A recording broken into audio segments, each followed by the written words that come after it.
वो पूछे जन्नत देखी है कभी? मैंने कहा गाँव देखा है मेरा।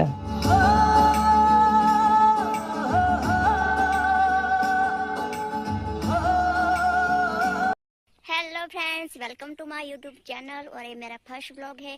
तो आप लोगों को थंबनेल देख के तो पता चल ही चुका होगा कि ये मेरा फर्स्ट ब्लॉग है। तो मैं कब से सोच रही थी कि मैं एक ब्लॉग बना देती हूँ, लेकिन वायरल करना है। वायरल होगा या नहीं मुझे नहीं मालूम, लेकिन आप लोग मुझे सपोर्ट ज़रूर से कर लेना। तो दोस्तों, मैं हूँ अलका सोलंकी, प्यार से मुझे अक्कू कहते हैं, और अलका सोलंकी नाम है मेरा पूरा। और मैं गुजरात के बनासकांठा जिला के छोटे से गांव से बिलोंग करती हूँ। तो प्लीज़ दोस्तों, मेरा वीडियो वॉच करना पूरा और सपोर्ट करवाना भूलता नहीं।